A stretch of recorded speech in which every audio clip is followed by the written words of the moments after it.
tonight's event from our Labyrinth listserv and would like to get our events invitations, please just leave us your email address in the back on the book table. And then finally, just in terms of logistics, after the conversation, there'll be time for a glass of wine and for book signing. The way that works is you just get your book signed down here and then pay for it on your way out, okay? So it's now my great pleasure to introduce our guests, and then also very briefly Naomi Murakawa's new book, which of course we're here to honor tonight, The First Civil Right, How Liberals Build Prison America. Naomi Murakawa is Associate Professor at the Center for African American Studies here at Princeton. Her work has appeared in various journals and edited volumes. The First Civil Right is her first book, and it is a timely one for sure. We're lucky that Eddie Glaude has agreed to join Professor Murakawa for tonight's discussion. He is Professor of Religion and African American Studies at Princeton also, where he is currently the chair of the Center for African American Studies. And I just want to pause and thank the Center for African American Studies. They are a co-sponsor of tonight's event, and thank you for all the help in getting word out. You guys know who you are, who've done all that work. So Professor Glaude has written several books, including Exodus, Religion, Race, and Nation in Early 19th Century America, Is It Nation Time? Contemporary Essays on Black Power and Black Nationalism, and Initiative Blue, Pragmatism, and the Politics of Black America. He is, in addition, a frequent commentator on the Tavis Smiley Show, C-SPAN, CNN, and all other media outlets. He's telling me not to list them, so I won't. At any rate, we could not have hoped for a better and more distinguished interlocutor tonight. So now, just a few words about the book before I turn things over to our speakers. I invite anyone here who has nodded in agreement when recommendations are made, as they were again just last week when the conclusions of the Justice Department's report on Ferguson were published, to implement policies intended to restore trust or repair relationships between the police and the community in response to excesses in police violence. I invite those of you then who have thought this an important part of a fix for a huge problem to listen closely to what Naomi Murakawa has to say. I include myself among those who have been nodding and agreeing, but now about halfway through the new civil right, I have stopped doing that. Professor Murakawa will, I'm sure, explain to us tonight, as she does in her book, how, in the face of racial violence against blacks after World War II, liberals responded by modernizing the methods of state control, developing what she refers to as the liberal law and order mandate. However, it turns out that administratively improving state violence, be this for the police or the prison system, historically has primarily meant increasing racialized state violence while making it appear more justified and therefore more just. The disproportion of the extent to which this state violence affects blacks and Hispanics is staggering, and I think at this point well known. Also known, but discussed not nearly enough, is how staggeringly small the number of violent crimes is as a proportion of the approximately 10 to 12 million arrests made every year in the US. Only 5 to 6% of these arrests are for violent crimes, as Murakawa explained in a recent interview. I hope that the discussion here will take us through some of the chapters of American post-war history in which Murakawa overturns received notions of conservative policymaking as the root cause of the rise of mass incarceration in America. It turns out that there is, as she writes, and I quote, no master narrative of conservative ascendance. But I want to highlight what Professor Murakawa discusses as the methodology that enabled her to turn that narrative on its head. Yet what to me is in fact part of the very substance of her claims, and thus lies at the heart what I think is really a paradigm shift that this book entails. That methodology is, in her words, one that, and I quote, discounts intentions, recognizing that racial power is not necessarily exerted by will. The fundamental paradox on which Murakawa shines a bright light is, it seems to me, the fact that good liberal intentions, the desire of individual will, say, for greater equality and justice, can be precisely how liberals maneuver themselves into a blind spot, from where it is very hard to see that the collective political will that is in fact embodied and enacted in often liberal or bipartisan procedures, reforms, laws, or sentencing guidelines, instead reinforces and institutes structural inequality and injustice. Dorothy Height reminds us, and I'm almost done, that racism is possible without racists. It's a simple enough sentence, but one that requires subtle and complex thinking in order to grasp its meaning. In the first civil right, Naomi Murakawa teaches us to think with subtlety and complexity against the grain of our received knowledge until we understand that criminal justice is not a good tool for social change. Please join me in welcoming Naomi Murakawa and Eddie Glaude.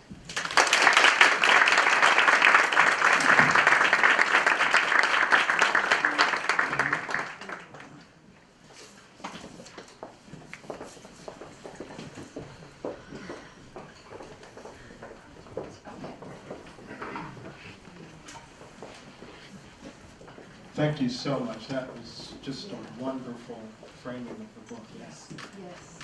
Thank you.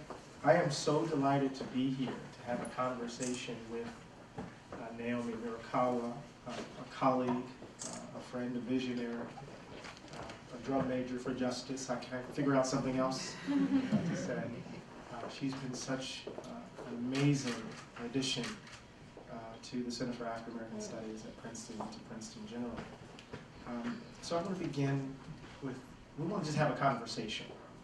And from that conversation, hopefully it will be generative, and then we can have a conversation. So there's a moment in the text, Neil, and I think it distills the argument of the book. And it's a moment in which you make an analogy between, or you establish a relationship between two central figures. And in effect you say, and I'm paraphrasing here, that Willie Horton and Bigger Thomas are two sides of the same coin. What do you mean by that? So I hold this as I speak. Thank you. And really, thank you for that wonderful introduction. Thank you. I'm going to pretend I'm just talking to you. I'll do better. So often when people turn to talk about racism and criminal justice and crime policy, they go to the Willie Horton figure of 1998, as if this is the paradigmatic case of what conservatives do in their campaigns, to use a variety of anti-black racial codes to win votes. It's always been a bit of a mystery that we call that racial coding, in the sense that it doesn't seem like the code for the myth of the black male rapist to actually say, this is an actual instance we found for black male racists. But nonetheless, this is presented as, this is the kind of racism that we're supposed to be opposing in crime policy. And this is what our eyes turn towards. And indeed, that is what our eyes turn towards, because we can't but look away from these really kind of outrageous instances. The way it's hard to turn your eyes away from Darren Wilson, because it is just listening to him, it is outrageous. But where I turn to with the Bigger Thomas figure is as the image of the liberals' version of racial profiling. So the vision of Bigger Thomas as the black male who's living with so much rage and fear that he cannot but perform criminal acts. This is what good white liberals cathected to as their image of criminality.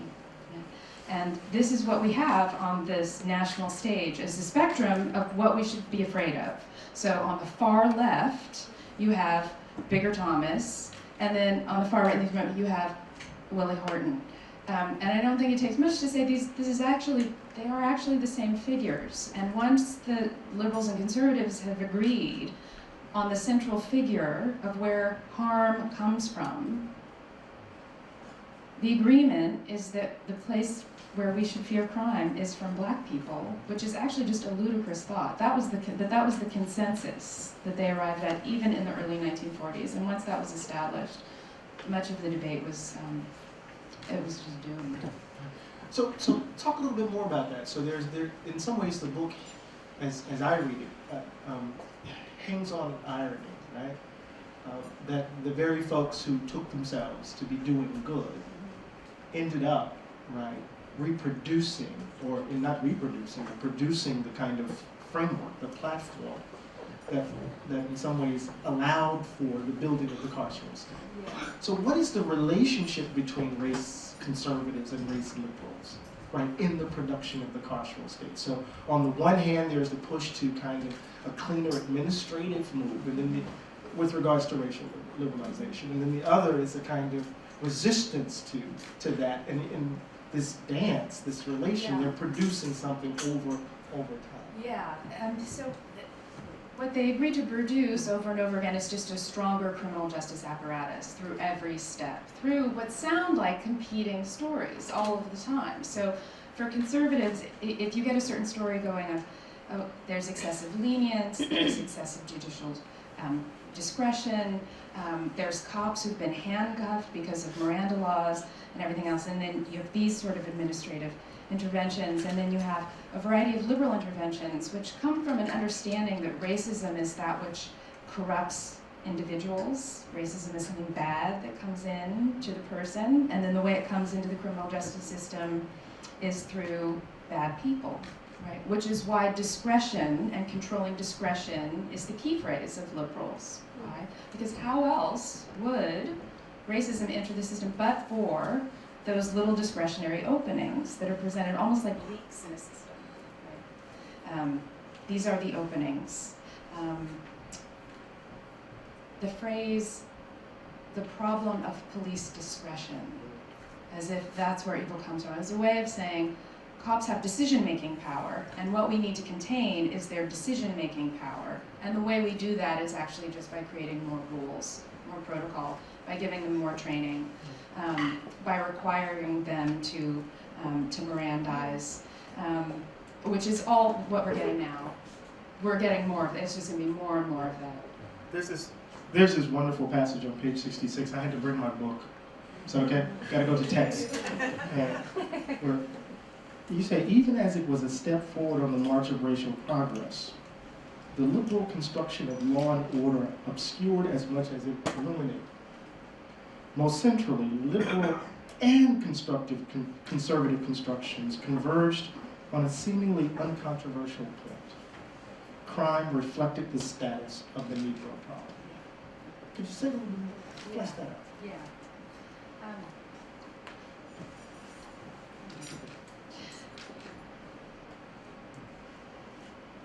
Liberals turned on, I mean, even still, this is okay, so it amazes me what students come in with on day one when you ask, what is the crime problem? And you can see the room split almost immediately. It's not my students here, you guys are brilliant. This is the last you can see the room split almost immediately.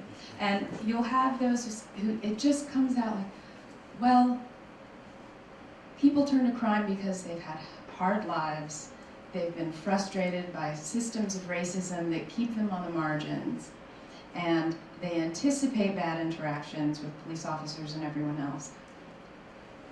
And therefore, you have to expect a certain amount of this behavior, which is going immediately towards that which I fear most is that which black people do. And that which black people do in terms of criminality is the way I understand the barometer of racial justice for everyone.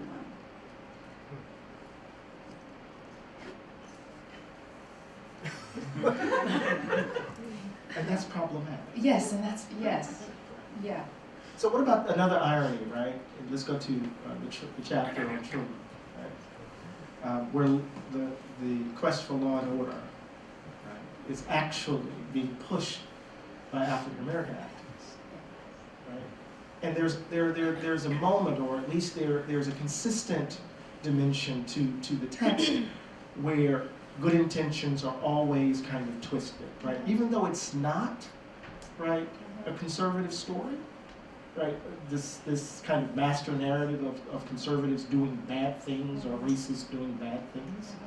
There are these moments in the text where it seems like you have bad actors who are kind of twisting good intentions for bad ends. So you have activists who are responding to Monroe, Georgia, and the lynchings of Dorsey and the two women, and over 60 bullets hail as they're murdered on the beach in Morris Field, or a range of other examples. And so you have folk calling on the federal government for anti-lynching legislation, calling in some ways for law and order in order to contain white violence. Yes, that's right. And then this becomes, right, the pretext, right, to actually address black criminality. Yeah. So it's amazing to me how much, really, in every major episode where you see the actuality of massive state white violence, within an instance, it becomes, we have to worry about the potential of black violence. So you have, which I could say actually a word about a non-acquittal and Obama's immediate words, which were all about the potential for black violence. But what you have with 1946 and a number of lynchings is something that might be written up as an upsurge in anti-black violence. It wasn't. It was a political moment where a variety of activists were able to leverage international politics to shine a particularly shameful spotlight on white violence. And so from that moment, you get Truman breaking the New Deal alliance and saying, we're going to investigate white racism and alienating Southern Democrats in this moment that is actually kind of an impressive moment. It was an impressive moment for a little bit, And then you have Truman's Civil Rights Commission come together in something that was actually meant to be an investigation of lynching and white complicity and the way in which white private violence and white state violence are in perfect alignment. And you have the commission report, and it comes out towards the end of 1947, and it starts with, here are the scandals of lynching, and then it moves through with racism hurts everyone, racism hurts our economy, it's so unfortunate that black people don't have decent wages because then they can't consume. And then the final line ends with a quote from Gunnar Myrdal, which is the line, when people are treated like second-class citizens, the way the American Negro has, and this is in 1947 language, then we can only expect that they will turn to lying, stealing, and acts of violence as forms of resistance. So there you have it within one document. It is, sorry about lynching. We have to become procedurally just, or because if we do not, we will continually have to grapple with black criminality. Something similar happens in the Johnson chapter in the Great Society, right? Yeah. So we have the Johnson, you have to read this book, right? Right. You have the Johnson chapter where he gives the historic talk at Howard, and we get "We Shall Overcome," right? And then Watts explodes. Yeah. And then there's the language of equivalence. Yes. That those who throw Molotov cocktails are no different than those who don white hoods and the like. And you make an interesting point about what happens in that moment. Yeah. That black resistance gets read as as the same as anti-black violence. Yes. Like KKK folks. Yeah. And LBJ just thought they were so ungrateful. And Watts. Okay. The Watts protest. And it was actually, and this, this is where I do pause on words like irony and unintended consequences, because I do feel that, so one of the beefs I have with, say, an argument like the new Jim Crow the argument there is Great Society liberals had a good vision, sadly they lost. I think it is Great Society liberals feared black insurrection, sadly they won. And what happens with Johnson, and Johnson really as, in effect, the model of what Clinton and now Obama have done in terms of policing, is he had a very particular vision, which was, I signed the 1964 Civil Rights Act, and then there's these protests that keep erupting.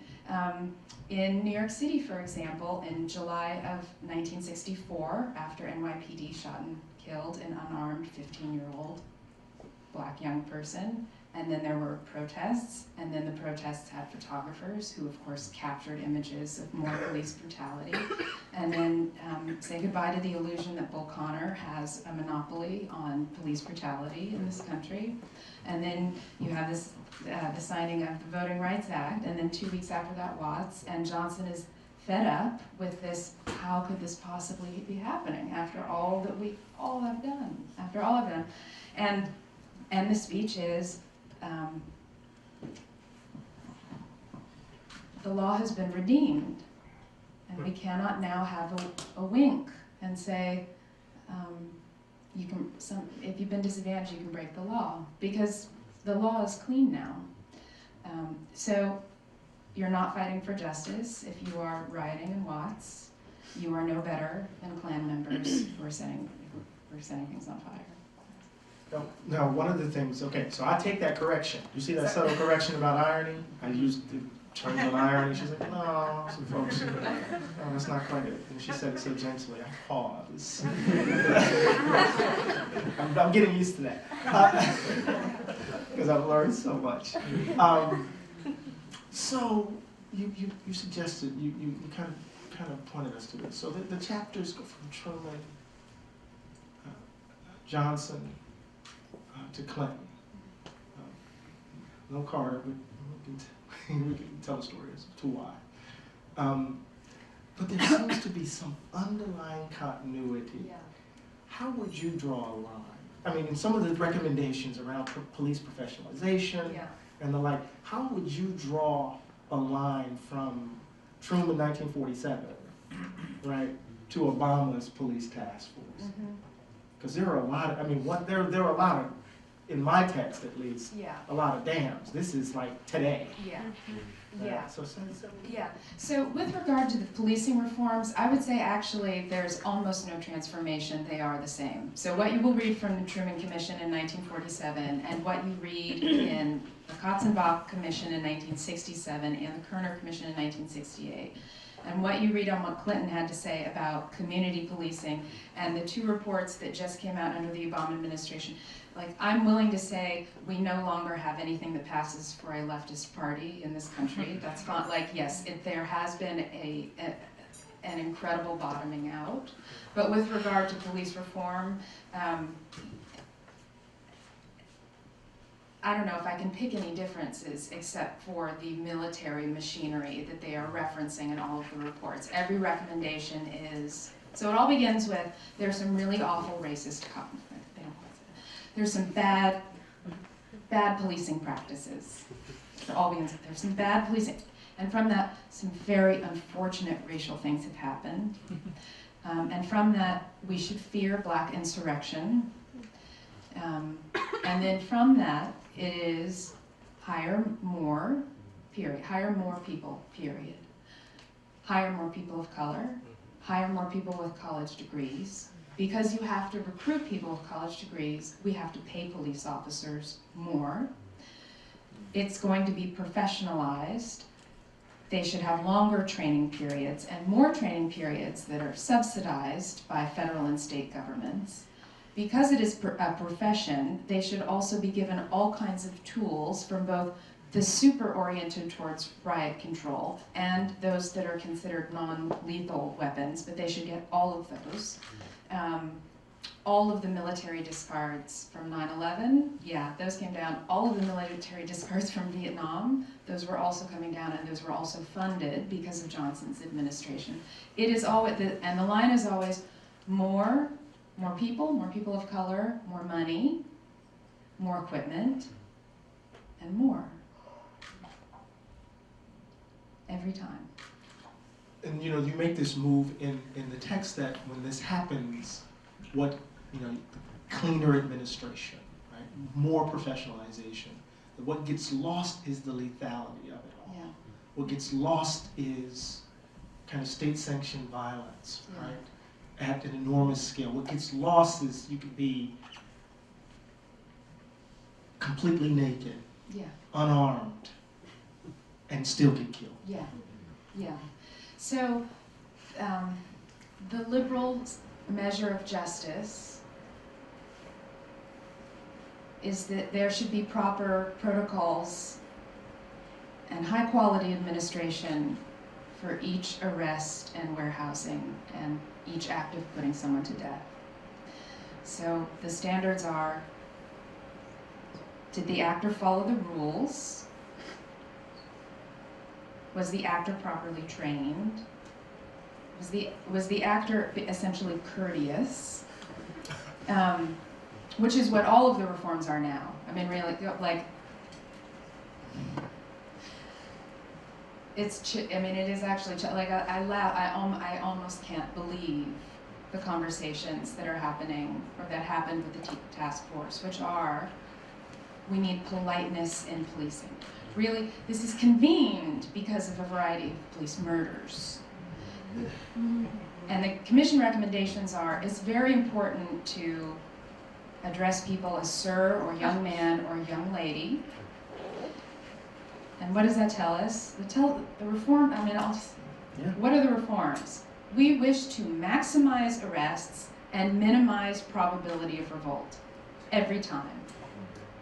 Maximize arrests and minimize the probability of revolt. What has happened? And you gesture at this. Because the more I talk about this, the more we talk about this, the angrier I get. In 1970, for example, you talk about 1970, where on the table is the abolition of the death penalty. That we in some ways, even as you tell the story, there are moments in which, right, we, or folks at least, are thinking about what's happening here. But we end up today where, we have firing squads as an option because we can't, the mixture won't work right. So how do we get to the moment where our imaginations around crime seem so fundamentally captured? I think it's because I think too many liberals have been winning. I think that the Warren Court Revolution did kill imagination. Say more about that. Really, the only measure of justice was protocol followed in your case. And all we can do with justice is improve the administration of what is going to happen to you. There is an impossibility of substantive rulings that say, no, it's actually wrong for someone to be put in a cage for an act of theft. We do not deem it acceptable that someone would be, I'd be fine if, we do not deem a system of putting people in cages to be one that passes constitutional muster. That would be a substantive intervention. Right? We don't have, we do not have those. And you tell a story where folks like Edward Kennedy, and here you have to say, even though you made me pause around irony, but it just in terms of the writing, right? The lion, the liberal lion of the Senate. Right? He's at the heart of some of this. Yeah. So his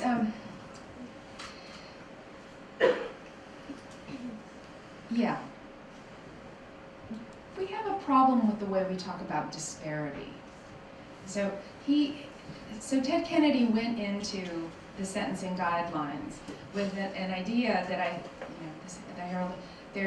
an excess of judicial discretion means that there's all kinds of disparity in outcomes, right?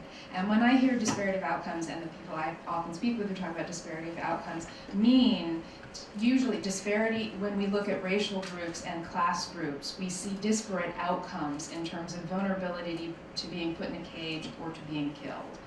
That's not what disparity means necessarily in legal networks. It can mean there's disparity between if you're going to come, your case is going to come up in this county of California or that county of California for the exact same crime, you could get 2 years probation or 5 years incarceration, and that's what the disparity is. As if there's no measure of groups, right? So once again, what's the problem with justice? The problem is that there are individuals, and individuals have whims, and when individuals have whims, that's going to introduce all kinds of problems. So what do? As with Ted Kennedy, you say, we would like for individuals to have fewer whims, so we're going to create sentencing guidelines, this very elaborate 43 by 6 sentencing grid where judges are meant to plot offense levels and severity of offense and offense record, and then look at the corresponding cell. Say it recommends between 120 months, it's already a lot of months, to 160 months incarceration,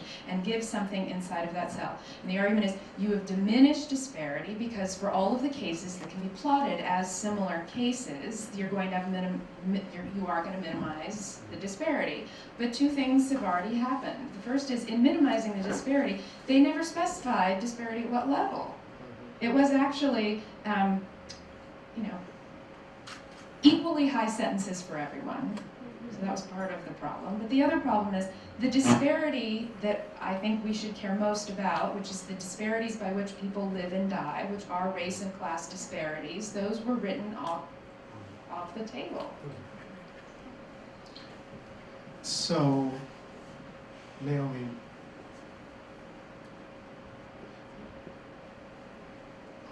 how can I put this? I want to put this in a way that doesn't sound mean-spirited, but tries to get to it. How is it that talk of the new Jim Crow gets in the way of the kind of account that you're talking about? Because the new Jim Crow is in some ways put on the public table, right? This question of mass incarceration, right? New York Times bestseller list, Michelle Alexander is kind of thought of as this progressive voice. How might her story in that text, right, block from view what you're putting forward? There are virtuous losers. The new Jim Crow is a story of virtuous losers. It is how unfortunate that we had these great opportunities with Lyndon B. Johnson, and we went the other way. So this is one of those moments where radicalism actually gets located. Yeah. Right. To be radical today is to invoke the New Deal, I suppose. Yeah. Okay, so I think actually it creates so many barriers. I think so it overemphasizes the drug war, as if the drug war is somehow special or different from the entirety of the criminal justice system. It's actually, the drug war fits within the entirety of the criminal justice system. The way we need to talk about decriminalization with regard to drugs is the way we need to talk about decriminalization with regard to almost everything else in every state and municipal criminal code. All of it. There's actually no division. And actually, if we were to end the drug war now, if we were to actually have drug decriminalization, our total prison population would drop by only about 20%. So I'd say talking about the drug war as something that's different, that's exceptional, I'd say that's a problem. I also think it's a problem to locate racism, our political racism, within a single political party, which is what happens really until Clinton, right? The identification is Nixon appealed to Southern, to disaffected white Southern voters, which also, I mean,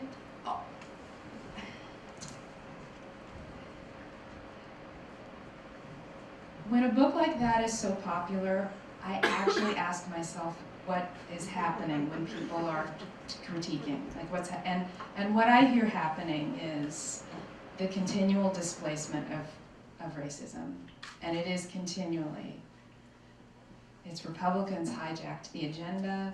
It's the extreme versions of racism that are white Southern racism that then we're allowed to take over the country, and it's always miraculous. And it's the worst of it is in police discretion in the drug war, like which is all just displacement, displacement, displacement.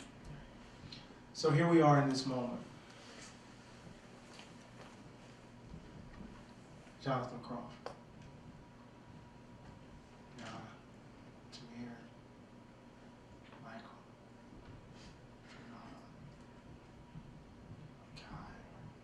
Just go on and on and on. What do we do? And I'm not trying to be melodramatic. I mean, it's one thing to kind of put forward this kind of account. What is the basic step on your view that we need to make to begin to make a dent in this? Right? Yeah. Less. Less. I think the key phrase needs to be decriminalization, and more specifically, racial decriminalization. So decriminalization as in looking at the full range of what it is we allow police to arrest for and then allow judges to incarcerate for. And really, arrest and citations are the big scoop. It really is. 10 to 12 million a year. Go ahead and look at the arrest numbers for New Jersey for 2011. I think it was about 340,000 arrests. Within that, the largest single category is all other offenses. All other offenses. More than 100,000 of those arrests, and that means those are arrests that they couldn't categorize as any single violent crime, as any single property crime. They couldn't even list it as vagrancy, curfew violations. They couldn't let it. So what is it? A lot of that is going to be arrest for non-payment of child support. In New Jersey, if you go 6 months without payment, your driver's license is automatically revoked.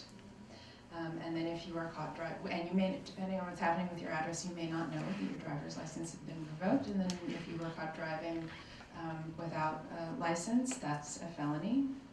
A felony, well, I mean, you might have a felony conviction that doesn't get you time, but you will have legal financial obligations that go with that felony conviction. It varies by state, but I'll say what we're witnessing in Ferguson with the systems of citations and fees and fines, it's actually pretty typical. The numbers, the frequency that we saw in Ferguson is not quite as typical, but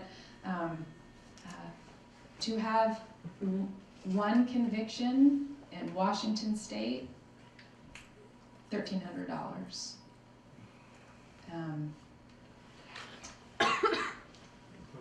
Sorry, the question was, where do we go? We have to sorry. We have to just start clearing. We have to start clearing the books. So decriminalization. Yeah, massive. And by decriminalization, it is actually clearing things off of the books, but it is also actually challenging ourselves in a logic that is the logic of racial criminalization, which is criminalization is that it's not only that law enforcement and prisons are bigger and everywhere, it's that the logic of policing and prisons has also infiltrated every other institution.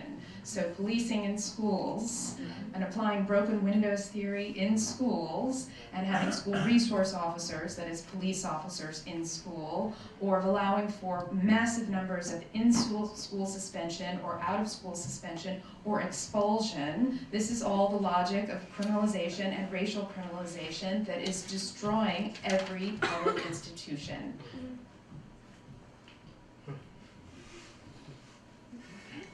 So I know we're going to open it up for questions in a minute, or in a second.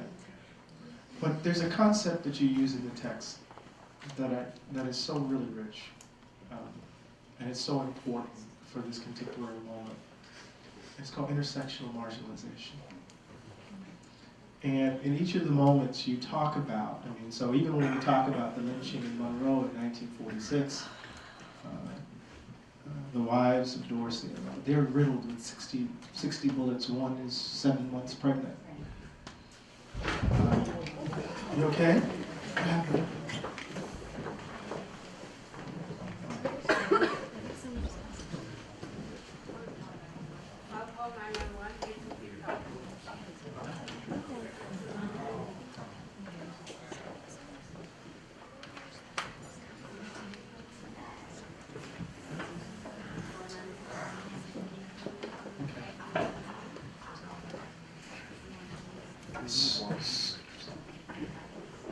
So, if you can, send them a prayer. So, 1946, 7 month pregnant, was murdered, over 60 bullets, or close to 60 bullets. One spine is crushed, hands crushed. Transgender community today, so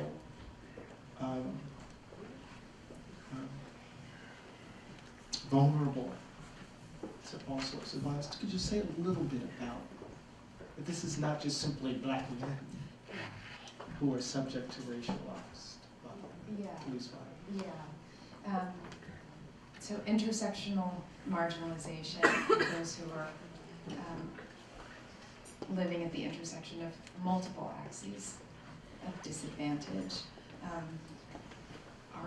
are indeed the most vulnerable, and the most vulnerable to all kinds of the kinds of victimization in school and the kinds of victimization at home that also make you, so for transgender youth of color, for example, who are either kicked out of the home or run away from home. They are suffering from quality of life policing. There's a tendency to talk about quality of life policing, and the stop and frisk is happening to. Well, it is happening to young black men. I mean, that's not right. It is.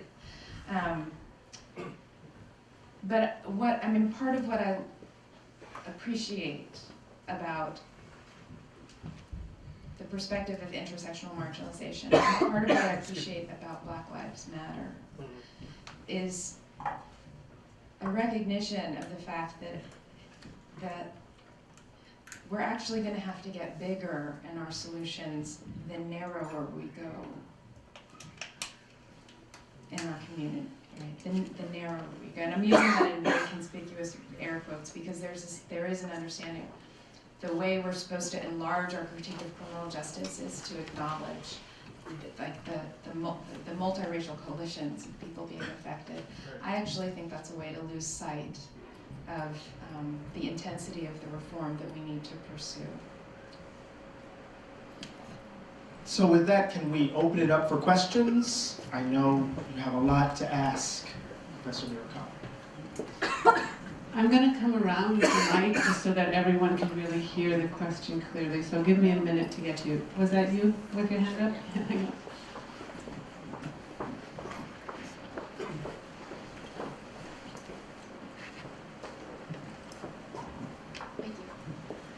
You spoke about the role of, or I guess a solution being the legislative or administrative decriminalization, but what about the media? What is the media's role in decriminalization, and how do they shape the change that needs to happen? And you talked about the Black Lives Matter movement briefly, but yeah.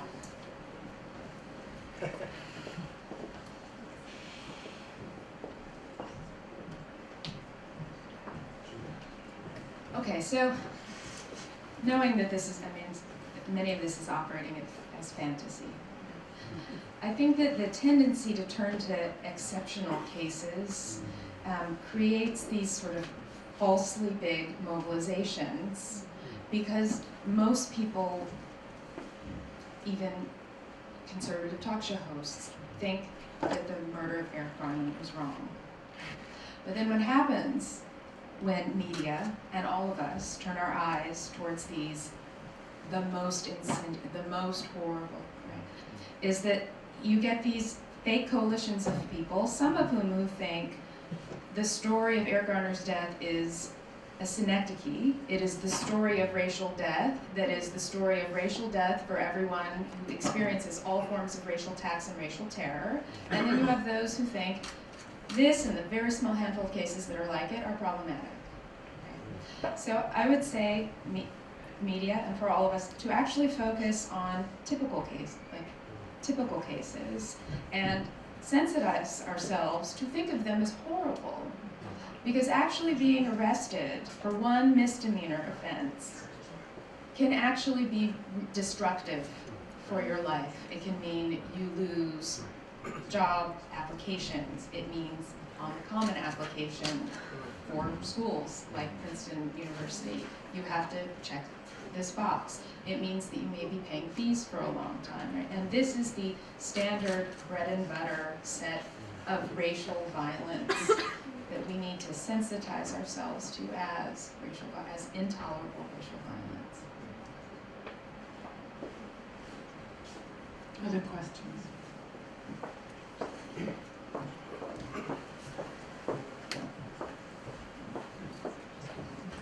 I actually have two questions, but feel free to answer whichever one you prefer. The first one was just a thought on post-Ferguson. There was a lot of talk around video cameras on police uniforms. I really don't.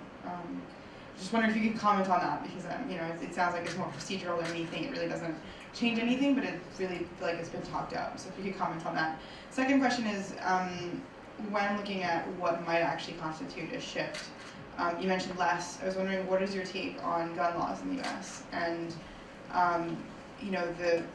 the role that plays, the fact that citizens are allowed to arm excessively, which then justifies cops being able to arm excessively. I don't know if we'll ever be in a case where we're kind of like some European countries where you can't arm, but if you feel that, if we could ever reform gun laws in the United States, would that play a role, or is that not kind of an axis of change? Yeah, so I would say that pursuing gun control is very important. Pursuing body cams is a waste of time.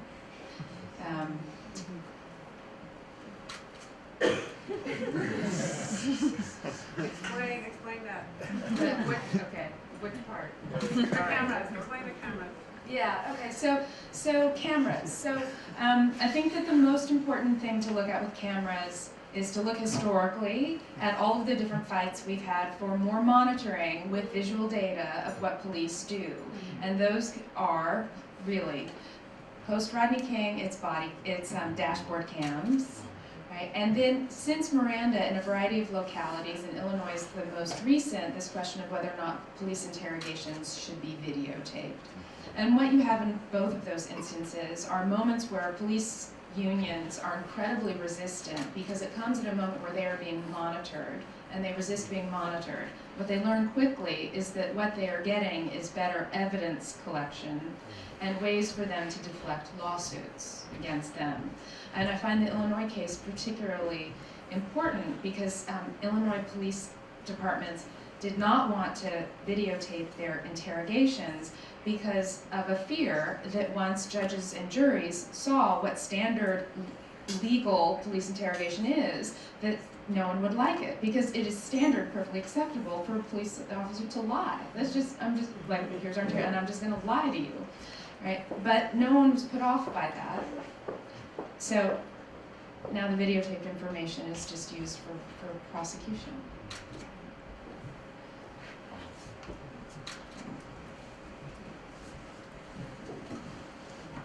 I have a question for Professor Glaude. Where is Black democracy? I've been waiting for your book. Me too. Today we're going to be talking. So. I guess you need the mic. So,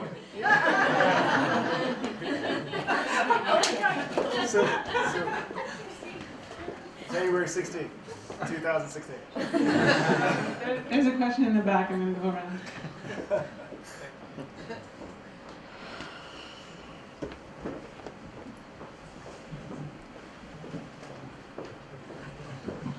Hi. First of all, thank you for your work.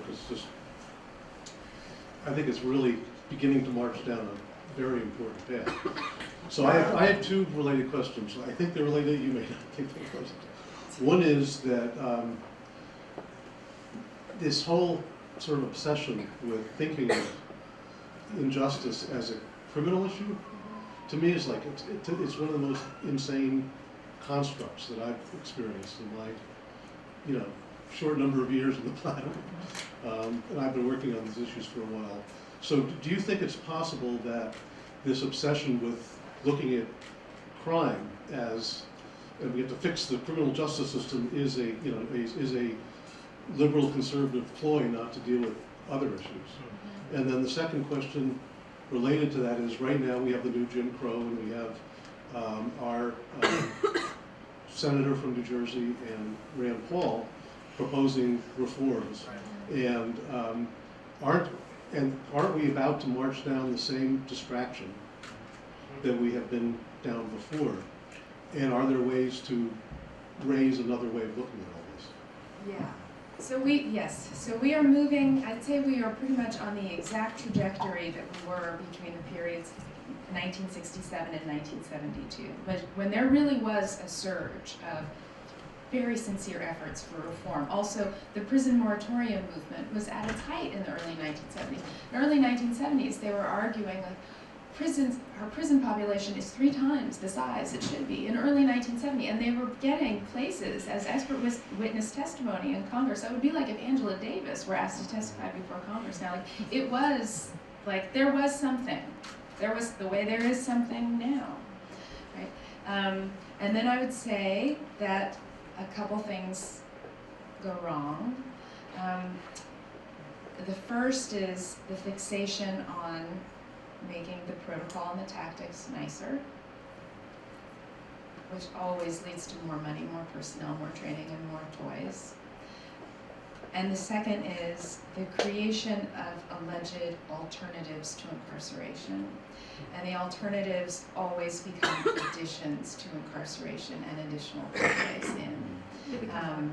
So ankle monitors that are being used now allegedly to release people from prison will, as James Kilgore has already said many times, people who never would have gotten a jail term or a prison term are now going to get ankle bracelets as part of their sentences. Everything that was supposed to be an alternative to incarceration, the system of parole and probation, are all re-angled towards both and, incarceration and you will be monitored under this additional system, and things that will not lead to anyone else's incarceration will lead to yours because of your special status as someone who's being monitored under this system. And that's where we're going to now. All of the move, community punishment, community policing, oh my God, these horrible recommendations coming from the task force on consent searches, protocol to, really agree to your dispossession. Like that is the path. So let's turn away from procedure, and let's turn away from alternatives to punishment that are addendums to punishment. And we actually need to go towards massive decriminalization and the invention of other things. And when I mean other things, that means when we talk about drug treatment, we actually shouldn't call it rehabilitation as something that happens through the criminal justice system. We actually just have to call it a public health initiative and build it that way and make sure it has no connection to the criminal justice system. Maybe we can take one more. Yeah. Thanks. I think what you just said in some ways speaks to this, but I'm thinking about what you mentioned at the beginning. I think what you called the liberal cathexis with the feared Black person in the population, and I wonder if you could speak a little more to what intervention in that looks like. Yeah. So that's interesting because so people ask me about